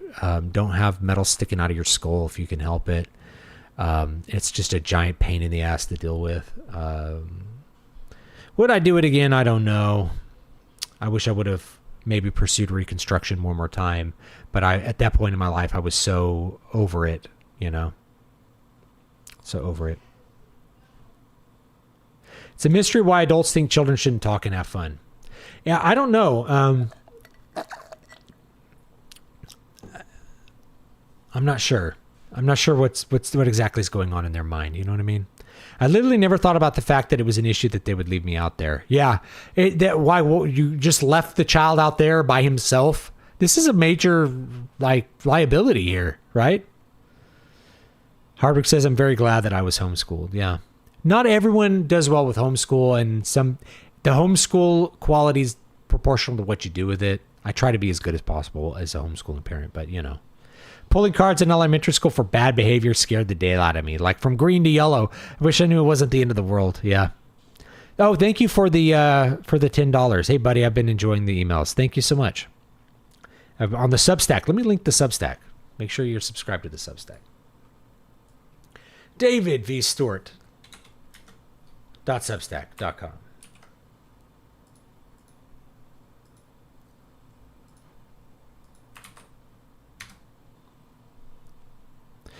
Would infection happen to your specific case of swimming in a natural lake or pond? Yes, actually much worse so. There's the pool water is much more sanitary than a pond. What happens is the water gets in through, I have a big hole in my eardrum. It's gigantic. So the water goes into the middle ear and causes major issues. Yeah. Yeah, it could be as simple as misery loves company. Adults don't want kids to have fun because they're miserable and they think other people should be miserable. But there's a surprising number of teachers who think children ought to be punished. All right, what's another one? Oh, yeah, this is a funny one. Okay. Glamorous law student sentenced to 25 years in hellhole Dubai prison. I love the way that tabloids write. Where rape is everyday occurrence over coke bust. Now, she was caught with 2 ounces of cocaine. Okay, so this was made me laugh. Her fate is 25 years of dodging rape, $136,000 fine, and never having children because she had 2 ounces of blow in her apartment. Her trial was entirely in Arabic. Well, that's the language of the country you're in. So I would presume if you're in the United Arab Emirates, Arabic will be the language. Her trial, sadly, the UK doesn't go to bat for pretty British girls. Only the Islamic sex offenders who assault them. 2 ounces of cocaine is a lot, guys. You don't need to be a druggie to imagine it's like a big bag full. So 2 ounces is enough for you to be arrested here in the United States for intent to distribute, which may not get you 25 years, but it'll get you a lot of prison time. Okay, that's a lot of cocaine. There's no way that was her personal cocaine stash. She was almost certainly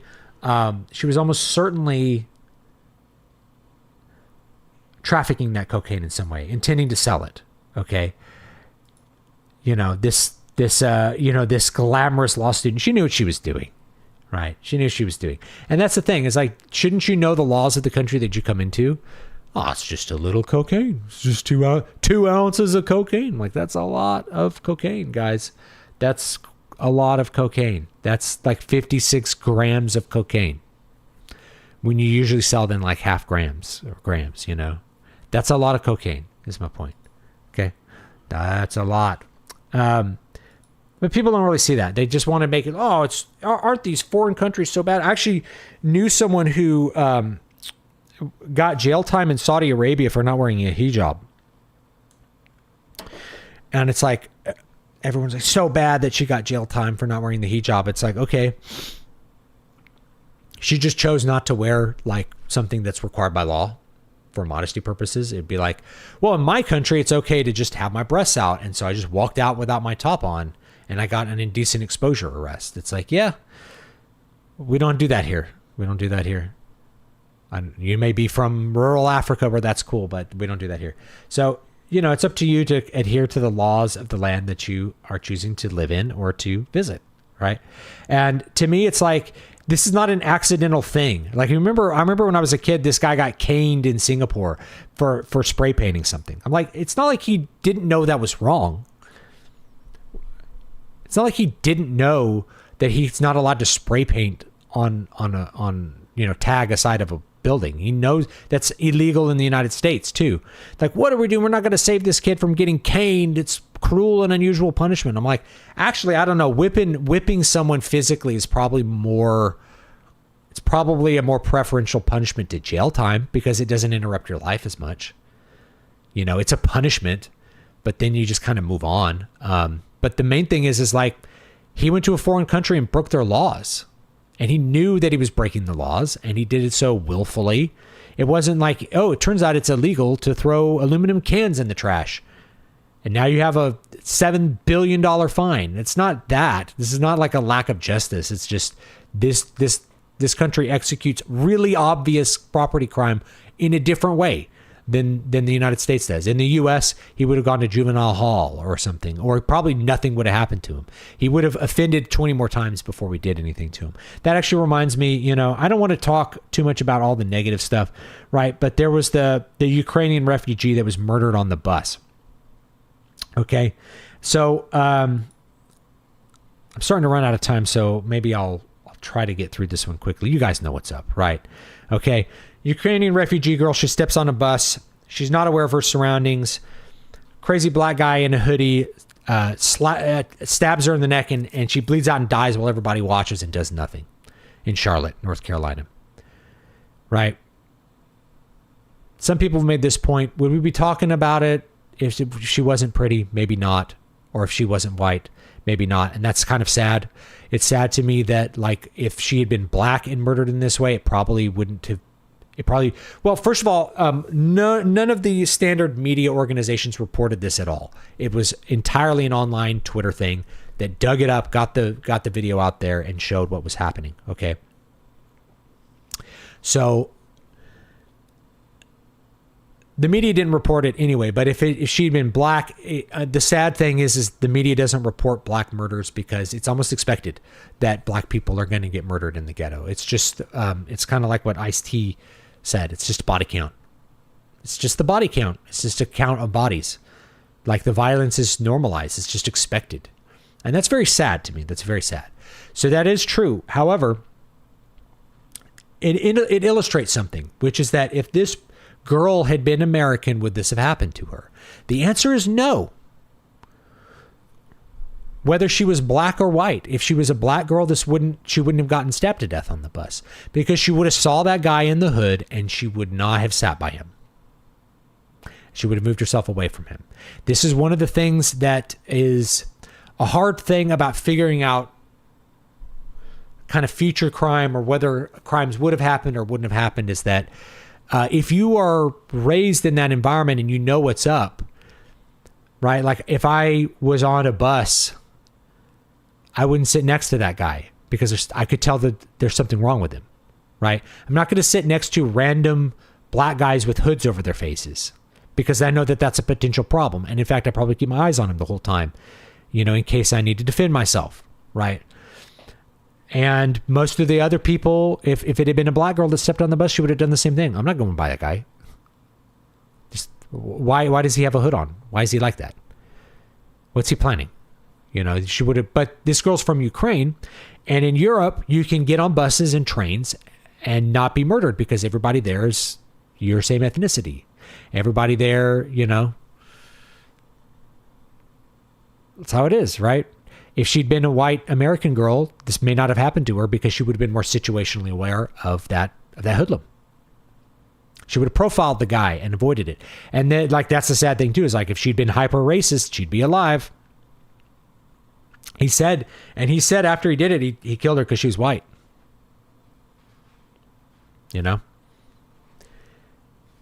People that are used to the urban environment, they take steps to prevent that. This is the whole thing about, like, the ethnic cleansing of the cities in the 20th century, and then white flight, and how people establish things. Like they have to pay more. White people pay a huge premium to live outside of the city so that they have a comfortable distance between those people to help prevent that, so that they aren't victims of interracial violence. You take steps to prevent that. And then it doesn't show up on the report. And so then you kind of think that things are maybe better than they are because everybody is aware of that and is taking steps to avoid it. They're taking steps to avoid the interracial crime, and so it doesn't show up on any kind of statistic. A crime that never happens doesn't show up. It's kind of like talking about the sex offender registry. If you use the sex offender registry to prevent your child from being a victim, then that statistically doesn't show up. So the sex offender registry may prevent sex offenders from reoffending, which sounds weird when it's like, why would you have a sex offender registry if they're not reoffending? They're not reoffending because of the sex offender registry. See that paradox? As people take actions to protect their children. Which of your books should I buy first? I'm more of a fantasy guy. Any of the fantasy books, I'll link one right now. Let's see here. Water of Awakening is a great one to start with. Great classic fantasy. Fantasy in the classic mode. I will link you another fantasy book you can read called City of Silver. This one's a shorter read. It's more like modern. It's a little more modern. And it's probably my most popular fantasy book. Let me see if I can find it. I have this huge list of books here. I'll show you. My Amazon links for all the books I've written it's huge. I've written so many books. It's cool. It's cool to look at. Let's see here. City of Silver. There it is. I forgot to reorganize these, so now I can't find them. After I reorganize them, I don't remember where the links are. So City of Silver is another great one to check out too. Okay. How hard is it to not bring drugs everywhere? It's like the WNBA player. Can these people really not control their vices? Yeah, can you not? You could probably score coke in Dubai, but she was trying to make money. I'm sure she was trying to make money dealing the coke. And they knew that. It's not that hard. It's not hard to not deal coke. Just don't do that. The Joker was right about the mere existence of a plan pacifying people, even if the outcome is terrifying. Yeah. The left is correct about one thing. You shouldn't have unconscious bias. You should always have conscious bias. I'm convinced that the rapture is in 2 weeks. There should be a theology stream one day.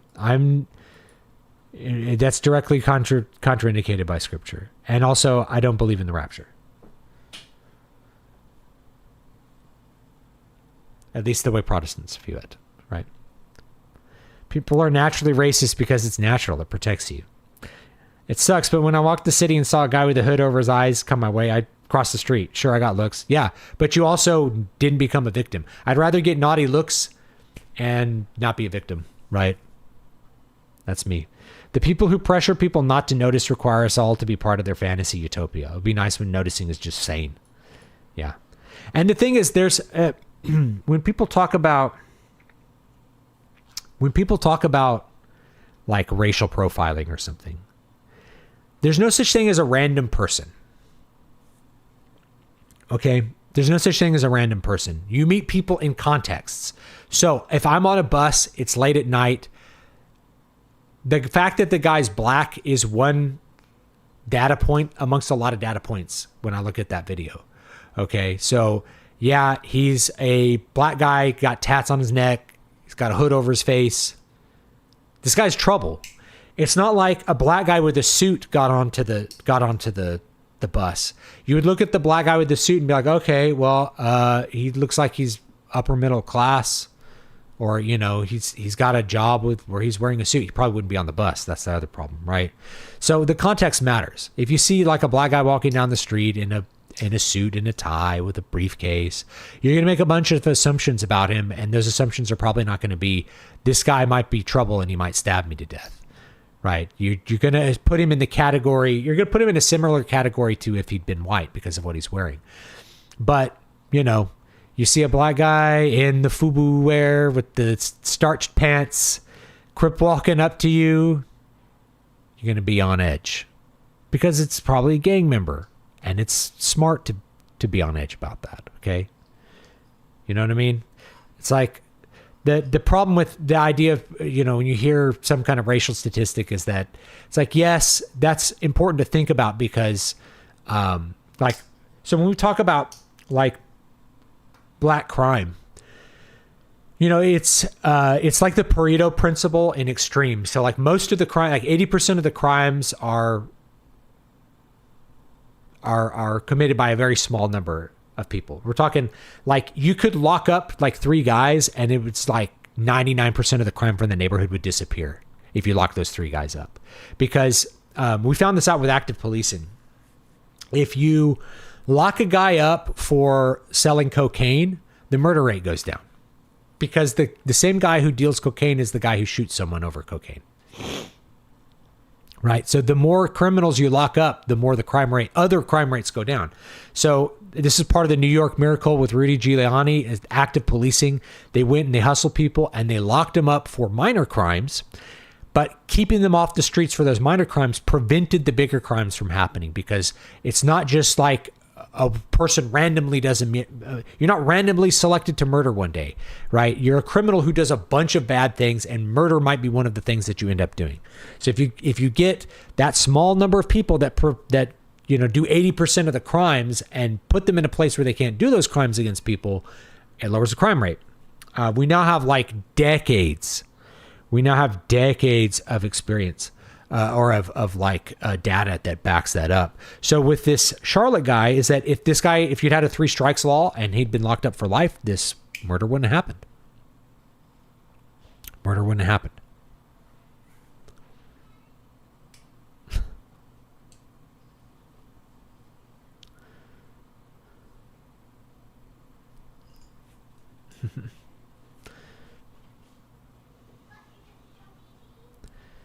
All right, let's see here. In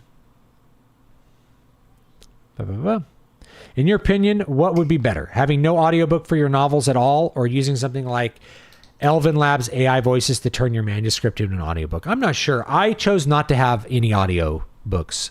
I have audiobooks that I've recorded myself, but I chose not to do audiobooks rather than have AI, because the AI sounded bad. And so I was like, it'd be better to have that person not hear the book than to have them hear a bad AI version of the book. That was my conclusion. So I just can tell you what I decided. No AI. The infrastructure needed to enforce no one can buy or sell without the mark has not yet been proliferated through the Southern Hemisphere, so we aren't at the end yet. Well, even trying to predict the end, this is counseled against, right? AI voices aren't there yet. There's a lot of things that go into a performance of an audiobook that you're not going to get from an AI voice. Besides it not being natural, it doesn't do voices or characters. It's not an actor. So it just doesn't do those things. Or if you were to do it, it would require almost as much work as just having an actor do it. So it's better to just have the actor do it, That's my thought. You see a naked man chasing a woman in an alley with a butcher knife. It's safe to assume he's not collecting for the Red Cross. Yeah. I'll never forget a bus ride I took in Seattle. A black man on a certain substance confronted another black man in a suit. Unprovoked. Crime or indecent behavior is a multifaceted thing. Yeah. That's true. And, like the last time my wife took public transit, a guy had escaped from the hospital and still had like an IV stuck in his arm and pulled it out on the bus. And it's like, she's like, I'm never taking, or not on the bus, on the train. It's like, I'm never taking this again. Have you seen the type of image manipulation? And this was like 2 p.m. Have you seen the type of image manipulation possible with Google's nano banana model? I have not. I have not experimented with that at all. That's just not on my radar right now. Not on my radar right now. But I will try to take a look at it because maybe it should be. Let's see here. We did the baseball Karen. We did the Ukrainian refugee who wouldn't have died if she was American because she would have known to stay away from that guy. Unfortunately, that's where we're at. Oh, bombing Narcos. Yeah, there is nobody on earth that is so vile you cannot get a liberal to defend him. Whether it is the train stabbing guy. I'm sure they'll defend the Charlie Kirk assassin. Someone will. But when you bomb some narcos, you bomb some guys that are bringing cocaine into the country. You bomb the narco terrorists.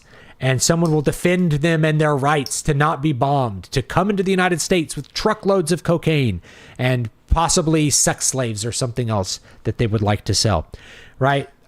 This was like a good optics moment is like, here's us blowing up some drug dealers, speeding across the waters at night to deliver fentanyl to your family and to bring in people to rape your daughters.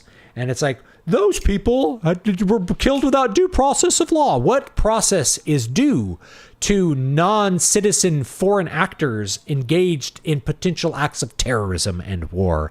You just frame it correctly and they will hang themselves. You give them some rope and they will hang themselves by defending the worst people on earth. They did it with the MS-13 animal. These guys are animals. How could you call anyone an animal? You call him Hitler and think he should be murdered. And you're mad that he called MS-13 members animals. Get over it, right?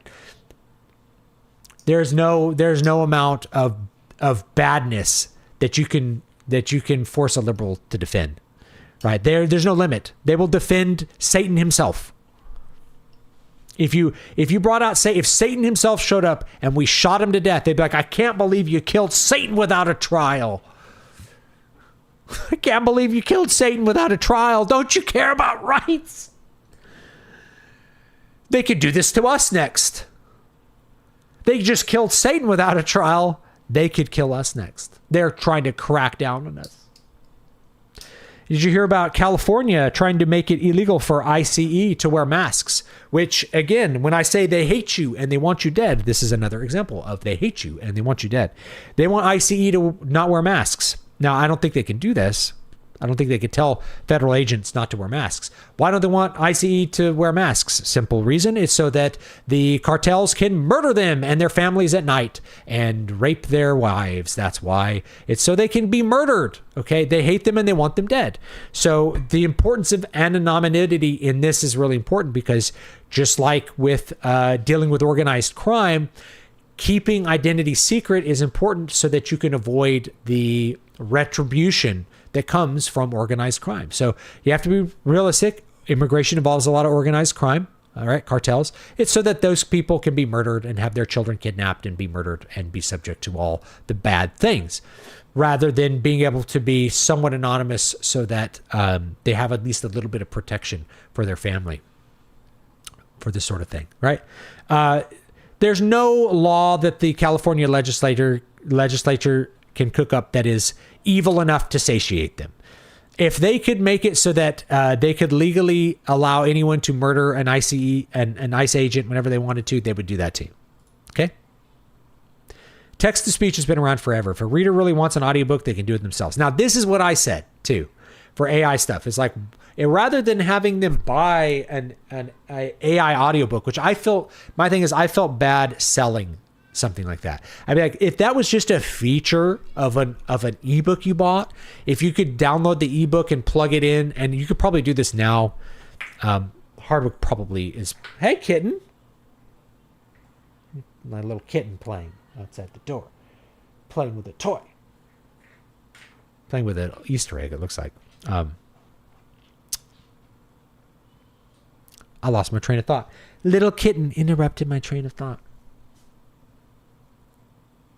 Yeah, there's no law so evil that they would not pass it without a second thought. They just have no shame. They have no feelings of anybody thinking bad about them for this sort of thing.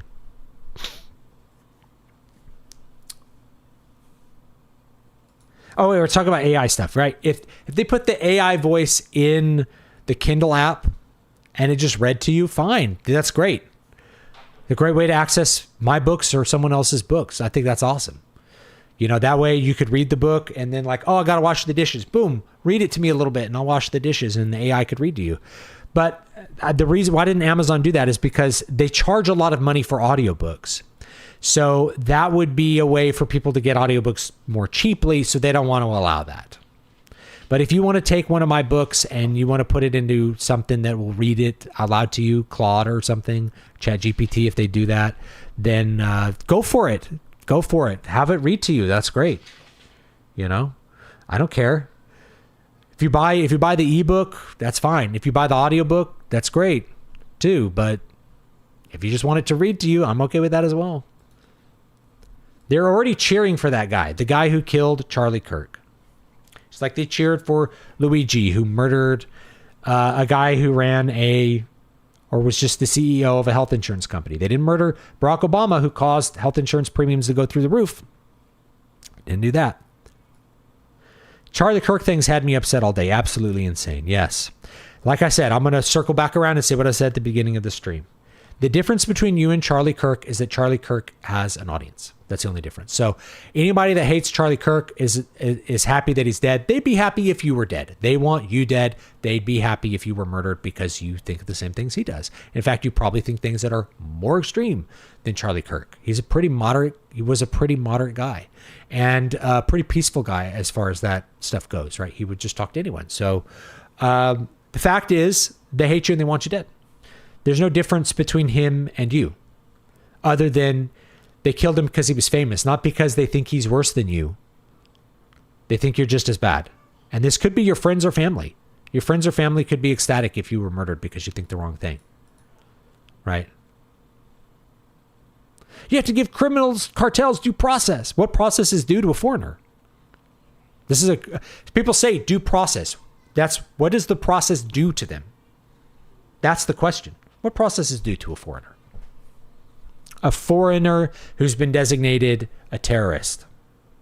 It would seem like the best course of action would have been on the water at night and not on an open boat to deliver drugs. It seems like a silly precaution, but I am able to do it. I'm able to it daily. Those drugs had a right to be in poor people's bloodstreams.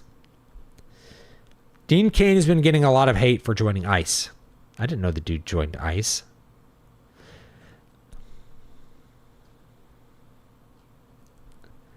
I haven't paid attention to that, but that's cool.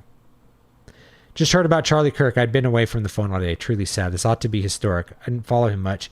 He had his whole life ahead of him. He's 31. Yeah. Audible's been trying to implement AI into their audiobooks. Yeah, I have to do it on my side. At least that's what I've usually had to do. It's like I can do one and they sell it at an audiobook price. I don't like that. I'd be okay with my books having AI audiobooks if it was just part of the ebook. If it was just like came along with the price of the ebook, I'd be fine with it. Because you know what you're getting. Like, oh, this voice is kind of reading. It's an AI voice reading it. But I don't want to sell you an audiobook that's an AI voice. That's going to sound like crap. And frankly, they're just not up to task. They're not good enough. I'd rather do it myself. Damn, David, I knew you were a smart and reasonable man, but I did not know that you were so thoroughly based. The wokes are out of control. You're totally correct. They hate you. Yes, I've been saying they hate you for years. People say I'm being hyperbolic when I say that, right? I've been using the word death cult for like almost 10 years. People said I was hyperbolic when I was calling it the death cult. But it's a death cult. They're obsessed with death. They want you dead. This is pretty obvious. Now, why doesn't your average wokey liberal come over and kill you? Well, because what goes along with their persuasion is they're generally pussies, right? They don't do things for themselves. And they would prefer to have the state put you in a camp. Like, let's gain control of the state, and we'll use the state to commit the Holocaust against people that I don't like. That's what they would prefer to do. But because they don't... You know, if some random wokey is like, I don't know, some wokey in my life. I live in, there's no one woke in my life. I have like lesbian neighbors and they're still very conservative. Like, I don't know. Some wokey's like, well, I'm going to take it up. And he believes the same thing as Charlie Kirk. So I'm going to go kill him. Well, he's got a gunfight on his hands right now. Okay. So they don't do that because there's too much risk to themselves. But it's that stochastic thing. Occasionally you are going to create such religious fervor in the people that are hearing this over and over again about how the evil Nazis, there's Nazis. You're going to hear that so much that they're just going to crack and they're going to think, I have a moral obligation to murder Charlie Kirk or to murder Donald Trump or murder someone else, whoever it's going to be. I have a moral obligation to murder them, to kill them. And so they're going to do that. Your average wokey is not going to do it. They sit there. They're bugmen. They sit there and they're completely passive watching their gay ass. What's the one they always watch? Handmaid's Tale. Their gay impregnation fetish bullshit entertainment. Watching their scroll about the evil orange man, Hitler, small penis, right? Everything is this waterfall of religious sentiment that the evil Satan of Donald Trump has to be destroyed. But most of them are too passive to do it. They're just not going to do that much with it. They prefer to do it to hire the police officer to come kill me, not to come kill me themselves. So most of us are pretty safe, and we're safe simply because we're not famous. Charlie Kirk, meanwhile, is a big target, and so therefore that's what the risk is that if you stick your head up, you might get shot at. Okay. Yeah, it sucks. But you have to, I believe that you have to get over the impulse to not speak or to not have an opinion to try to protect yourself, because it's sooner or later, it's like we all just need to have our opinions. We just all need to be. Sooner or later, they're coming for you no matter what. So let's try to stop it now.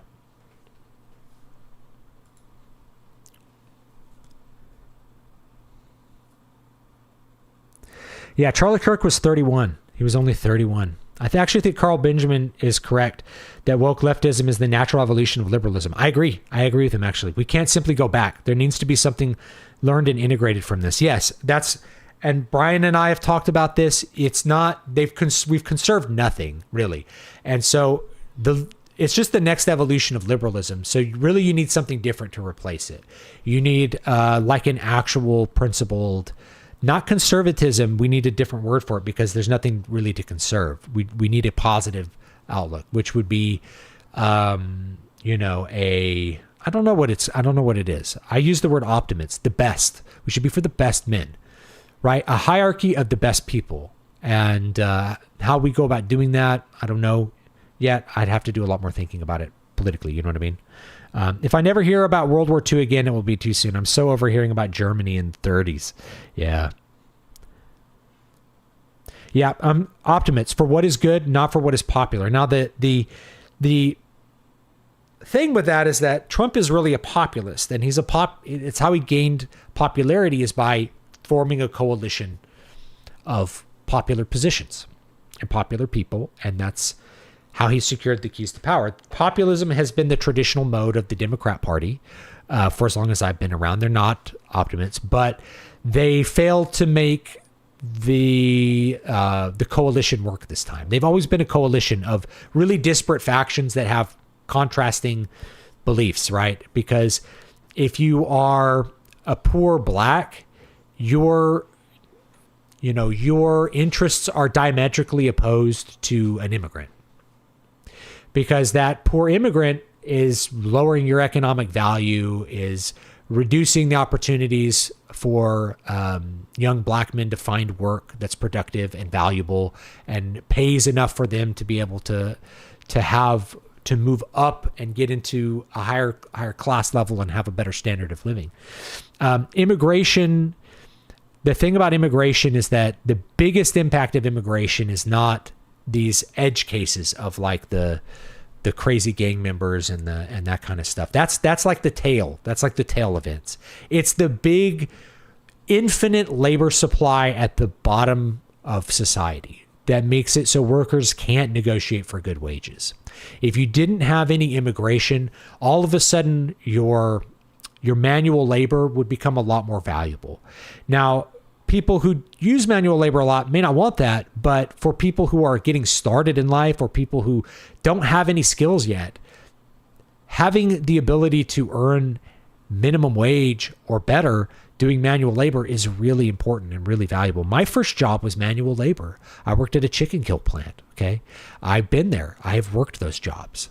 I've worked in industry. I've worked in agriculture. And I know how hard it is to do those jobs. And I know how important those jobs are for people who are looking to build skills. I knew people that were able to get their job and get their forklift certification and earn a higher wage and be able to buy a house one day, right? Or get skills. I knew guys who started with nothing and they became mechanics that made 6 figures easy. Were able to build a really good life for themselves and their families. And they had started like with nothing. But to have those opportunities erased or just so diluted to where you can't find them, that's really what's crushing people. So, like I said, the coalition of immigrants and black Americans, their interests are really diametrically opposed. So the Democrats just have to promise different things to them, to each of them. And that's how you win those big elections, is you just sort of form a coalition. Well, Trump's coalition was a little better this time. It's still a populist sort of thing. But when we're thinking about how do we fix things, we have to think about what's best, not what's popular. And I know we have to think about what's popular right now in order to get enough power in order to affix change, in order to change things. The big Hitler is a 90s Democrat who supported Bill and Hillary. If they think this extreme is just, this is extreme, just wait until a true right-winger emerges and gains momentum. Oh, bro, I worked manual labor, and my one takeaway is that I wanted to arrange my life so that I never had to do it again. To your point, they absolutely deserve to be able to build a life on it. Yeah. All right. It's hard work. Like, shouldn't you get paid for it? Well, you can't get paid for it because there's 30 different immigrants ready to do your job. And H-1Bs is just that impacting the middle class. Like H-1B truck drivers, that's always been a really good profession for working class men to pick up, is truck driving. When that gets squeezed out by H-1Bs who work for less, all of a sudden your economic potential is way diminished. And it's not really that it's great for H-1Bs either. They're basically chained to their desk. They can't quit their job. They're like little indentured servants. A lot of people don't understand how that stuff works. All right. I'm running out of time. All right. I'm going to end with something good. Give me a second here. Holy crap. I forgot this one. How's this girl looking today? You guys want to see what Miley Cyrus looks like right now? I can't find her. I can't find the picture. Shoot. Yeah. She came out with a picture at 32. This girl looks like she's freaking 50. Oh my God. Good night.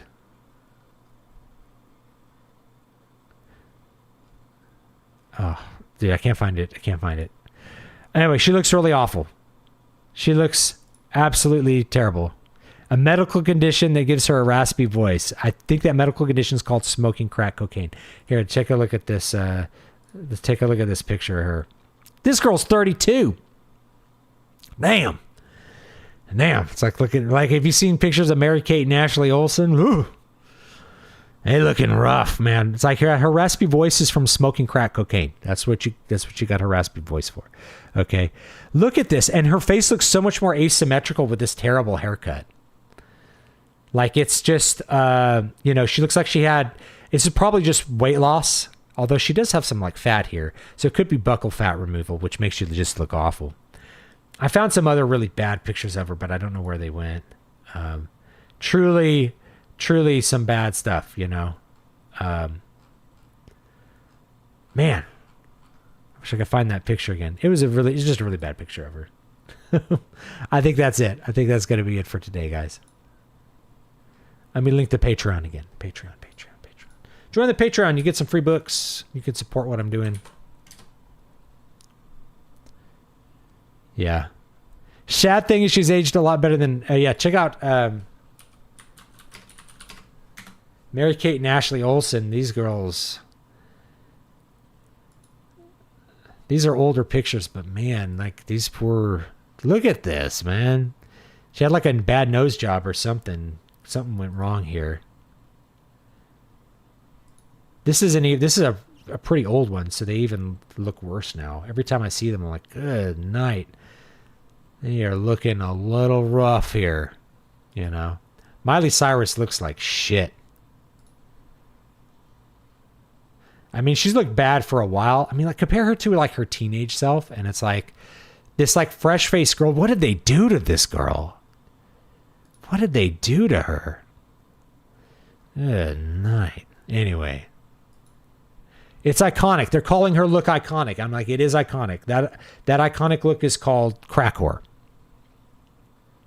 Jenny Ortega also recently did something to her face too. Yes, you're right. And I think that was partially makeup, but I think it's also just possibly fat loss. right? Like she lost weight, and a lot of times when you lose weight, you can lose fat in your face, and it makes you get the death face, the bodybuilder death face. Starts to look, like hollowed out. Just you lose the fat under the eyes. Part of this is like her makeup. She used this contouring makeup, but it makes her jaw look really big because of this hollowed out cheek look. It's just not a good look. I don't think this is like, she might have had buccal fat removal. I don't know. But like compare these two, like her jaw looks bigger, but I think it's because she's lost weight in her face. So it could just be a factor of weight loss. A lot of times what people call a Zimbic face is just they lost weight, Elizabeth Olsen still looks good. Yeah, the buccal fat makes them look like 20 years older. Yeah.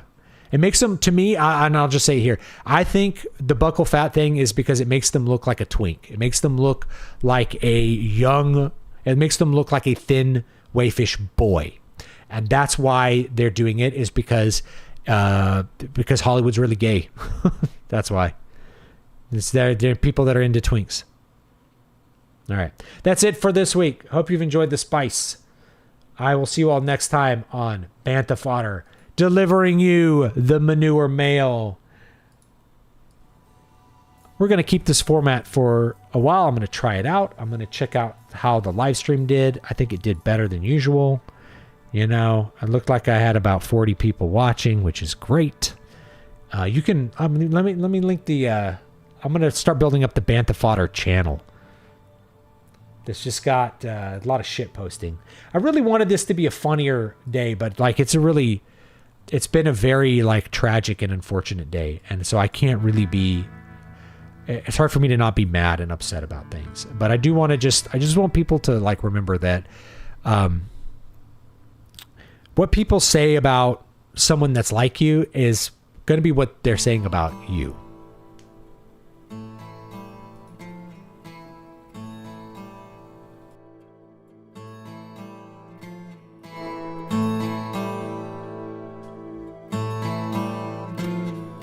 Sorry, there we go. The manure mail.